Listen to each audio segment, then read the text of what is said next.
Il existe une manière de respirer, ancienne, discrète, presque oubliée, que des chercheurs ont reliée à la longévité de certains centenaires japonais. Et le plus troublant n'est pas son origine. C'est ce qui se passe quand on l'observe chez des personnes de plus de 60 ans. Les changements ne concernent pas seulement le ressenti. Ils apparaissent dans le corps, dans le cerveau, dans les marqueurs biologiques eux-mêmes. Chez certains participants, des zones cérébrales jusque-là peu actives se sont rallumées sur les examens.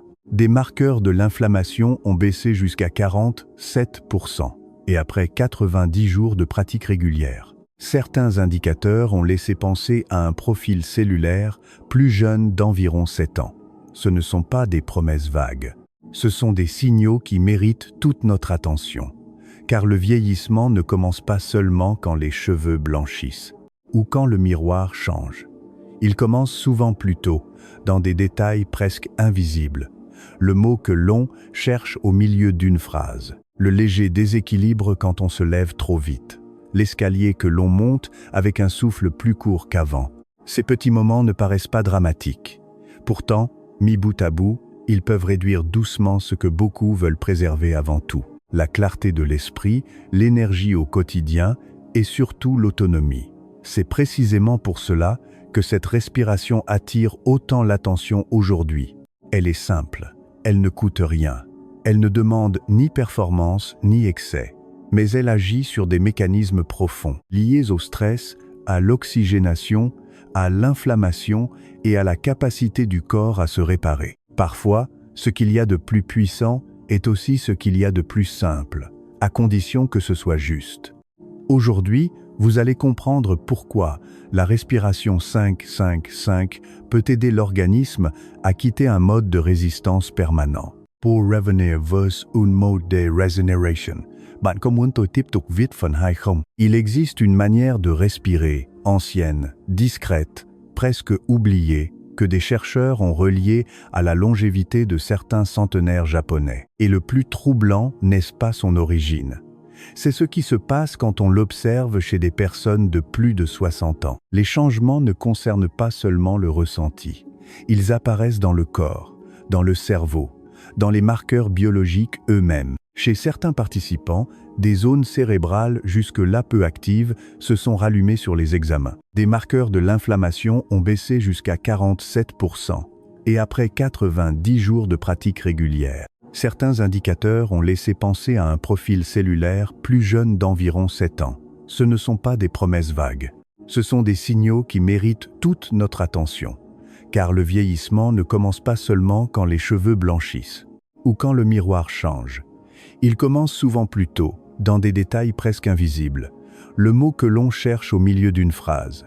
Le léger déséquilibre quand on se lève trop vite. L'escalier que l'on monte avec un souffle plus court qu'avant.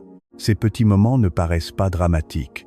Pourtant, mis bout à bout, ils peuvent réduire doucement ce que beaucoup veulent préserver avant tout. La clarté de l'esprit, l'énergie au quotidien et surtout l'autonomie. C'est précisément pour cela que cette respiration attire autant l'attention aujourd'hui. Elle est simple, elle ne coûte rien, elle ne demande ni performance ni excès, mais elle agit sur des mécanismes profonds, liés au stress, à l'oxygénation, à l'inflammation et à la capacité du corps à se réparer. Parfois, ce qu'il y a de plus puissant est aussi ce qu'il y a de plus simple, à condition que ce soit juste. Aujourd'hui, vous allez comprendre pourquoi la respiration 5-5-5 peut aider l'organisme à quitter un mode de résistance permanent, pour revenir vers un mode de régénération. Voulez-vous que je continue avec la partie 2? Il existe une manière de respirer, ancienne, discrète, presque oubliée, que des chercheurs ont reliée à la longévité de certains centenaires japonais. Et le plus troublant n'est pas son origine. C'est ce qui se passe quand on l'observe chez des personnes de plus de 60 ans. Les changements ne concernent pas seulement le ressenti, ils apparaissent dans le corps, dans le cerveau, dans les marqueurs biologiques eux-mêmes. Chez certains participants, des zones cérébrales jusque-là peu actives se sont rallumées sur les examens. Des marqueurs de l'inflammation ont baissé jusqu'à 47%. Et après 90 jours de pratique régulière. Certains indicateurs ont laissé penser à un profil cellulaire plus jeune d'environ 7 ans. Ce ne sont pas des promesses vagues. Ce sont des signaux qui méritent toute notre attention, car le vieillissement ne commence pas seulement quand les cheveux blanchissent ou quand le miroir change. Il commence souvent plus tôt, dans des détails presque invisibles, le mot que l'on cherche au milieu d'une phrase, le léger déséquilibre quand on se lève trop vite, l'escalier que l'on monte avec un souffle plus court qu'avant. Ces petits moments ne paraissent pas dramatiques. Pourtant, mis bout à bout, ils peuvent réduire doucement ce que beaucoup veulent préserver avant tout: la clarté de l'esprit, l'énergie au quotidien et surtout l'autonomie. C'est précisément pour cela que cette respiration attire autant l'attention aujourd'hui. Elle est simple, elle ne coûte rien, elle ne demande ni performance ni excès, mais elle agit sur des mécanismes profonds, liés au stress, à l'oxygénation, à l'inflammation et à la capacité du corps à se réparer. Parfois, ce qu'il y a de plus puissant est aussi ce qu'il y a de plus simple, à condition que ce soit juste. Aujourd'hui, vous allez comprendre pourquoi la respiration 5-5-5 peut aider l'organisme à quitter un mode de résistance permanent, pour revenir vers un mode de régénération. Vous voulez que je continue avec la partie 2. Entrons maintenant dans le cœur de la méthode. Ce que l'on appelle la respiration 5-5-5 paraît presque trop simple pour être prise au sérieux. Et pourtant, c'est souvent ainsi que fonctionnent les leviers biologiques les plus profonds. Une action brève, répétée avec justesse, peut changer la manière dont tout l'organisme se régule. À l'origine, cette respiration se rapproche de ce que certaines traditions japonaises appellent la respiration du tanden. Le tanden désigne une zone située sous le nombril, légèrement vers l'intérieur. Dans une lecture traditionnelle, c'est un centre de stabilité et d'énergie vitale. Dans une lecture plus occidentale, on pourrait dire qu'il s'agit d'un point de repère très utile pour activer une respiration diaphragmatique plus complète, plus profonde et surtout plus efficace. Autrement dit, vous ne respirez plus seulement avec le haut de la poitrine. Vous redonnez au corps son axe naturel. Première étape, vous inspirez pendant 5 secondes, lentement, par le nez. Ce simple choix change déjà beaucoup de choses. L'air est filtré, réchauffé, humidifié. Le diaphragme descend davantage. Les poumons se remplissent de façon plus harmonieuse. Les organes internes sont doucement mobilisés par ce mouvement, comme s'ils recevaient un massage discret. Le nerf vague commence lui aussi à recevoir un signal de calme. La circulation lymphatique est soutenue. Et surtout, le corps comprend qu'il n'a pas besoin de se précipiter. Après quelque temps, beaucoup de personnes sentent une respiration plus ample, un thorax moins tendu, et une sensation de présence plus stable. Deuxième étape, vous gardez l'air pendant 5 secondes. C'est souvent le moment que l'on sous-estime. Pourtant, il joue un rôle essentiel. Cette courte rétention permet aux échanges gazeux de se faire plus efficacement. L'oxygène diffuse mieux vers le sang. Le corps rencontre un effort modéré, très bref, que l'on pourrait qualifier de contrainte utile. Pas une agression, pas un excès, une invitation à s'adapter. C'est précisément ce type de signal qui pousse l'organisme à devenir plus économe, plus résilient, plus intelligent dans sa manière d'utiliser l'oxygène.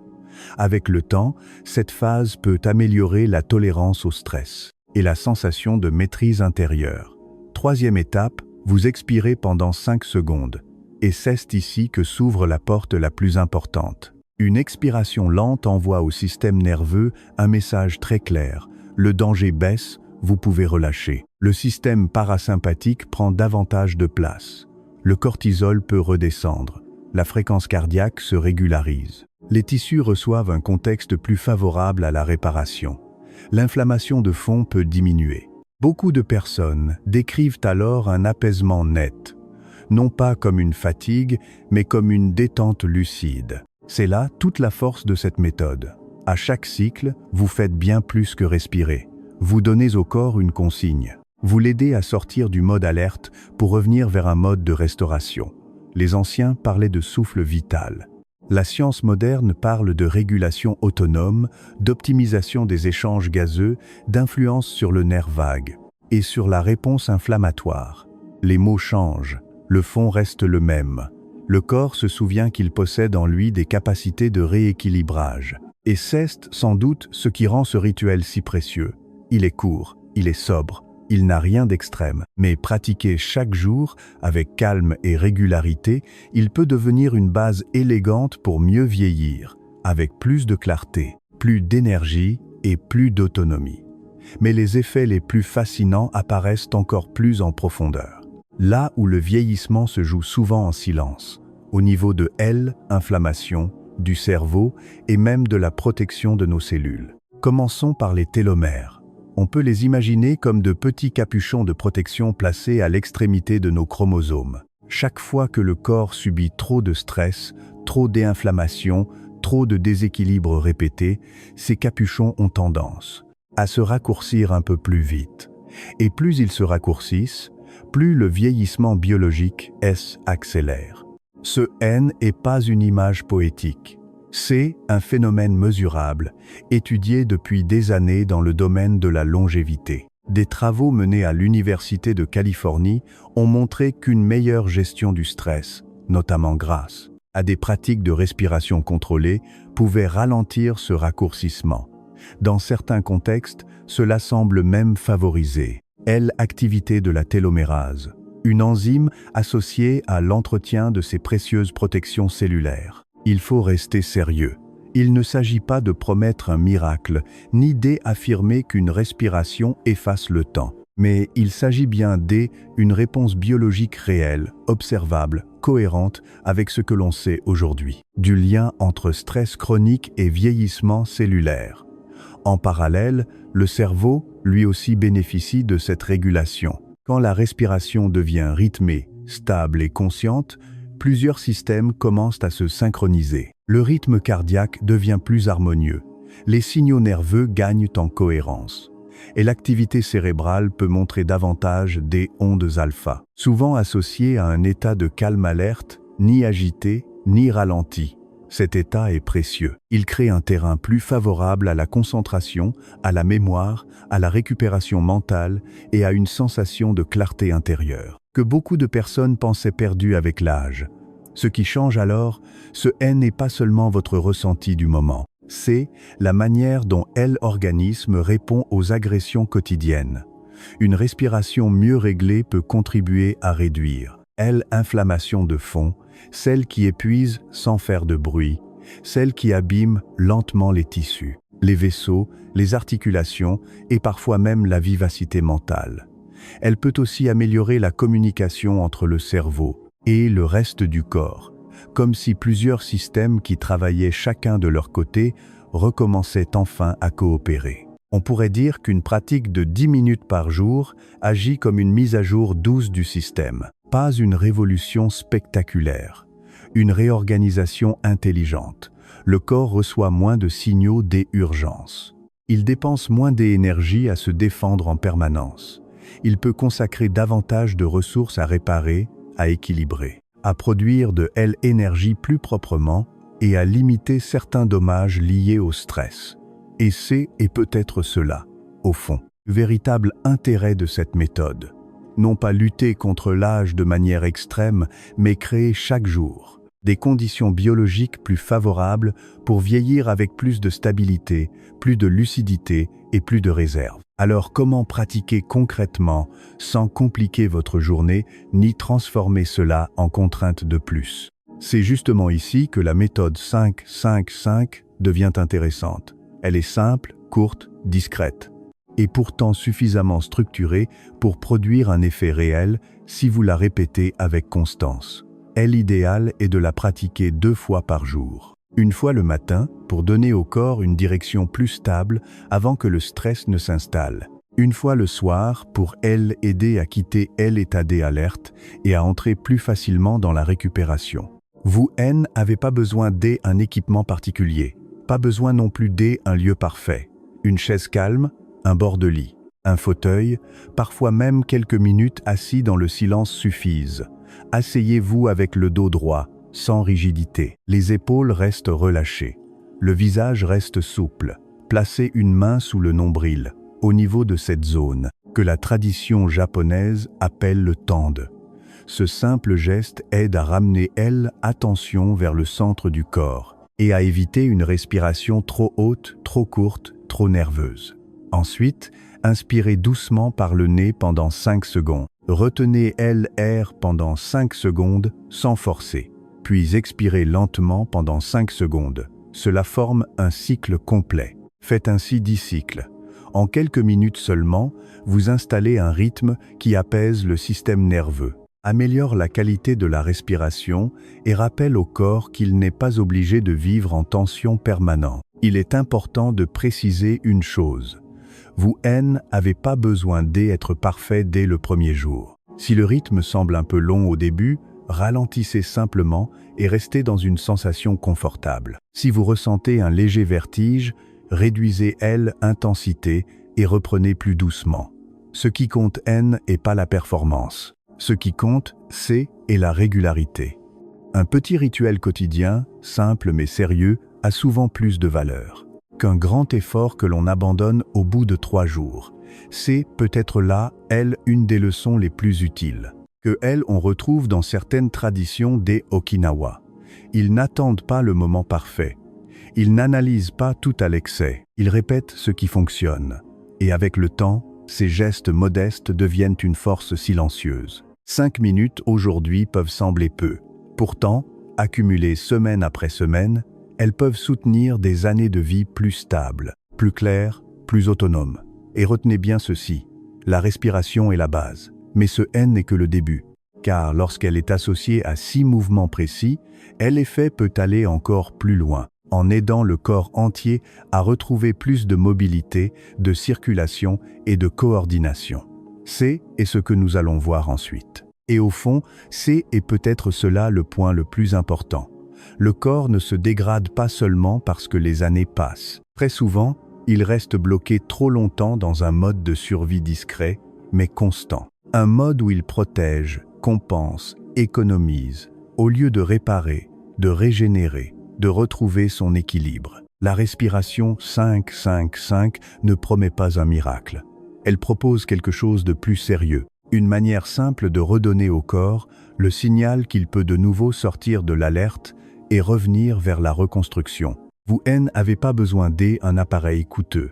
Vous n'avez pas besoin d'un programme épuisant. Vous n'avez pas besoin de bouleverser toute votre vie pour commencer. Il suffit d'un geste juste, répété chaque jour, avec calme et avec constance. Parfois, ce qui change une trajectoire de vieillissement. N'est pas une méthode spectaculaire. C'est un rituel modeste, intelligent, durable. Alors faites une chose très concrète dès aujourd'hui. Quand cette vidéo se termine, asseyez-vous quelques minutes et réalisez vos 10 premiers cycles. Simplement cela. 10 cycles calmes, complets, réguliers. Offrez à votre système nerveux un premier signal de sécurité. Offrez à votre cerveau un meilleur terrain pour la clarté. Offrez à votre corps un début de retour vers la récupération. Si vous voulez préserver plus longtemps votre lucidité, votre énergie et surtout votre autonomie, gardez cette pratique près de vous. Enregistrez cette vidéo. Reprenez-la le matin ou le soir. Faites en un rendez-vous discret avec votre santé. Une habitude sobre mais précieuse. Et surtout, ne manquez pas la suite, car le souffle est la base, mais il peut être amplifié. Dans la prochaine partie, vous découvrirez les 6 mouvements qui renforcent encore ces effets et aident le corps entier à retrouver plus de fluidité, de stabilité et de vitalité. Votre corps sait déjà comment récupérer. Vous êtes simplement en train de l'aider à s'en souvenir.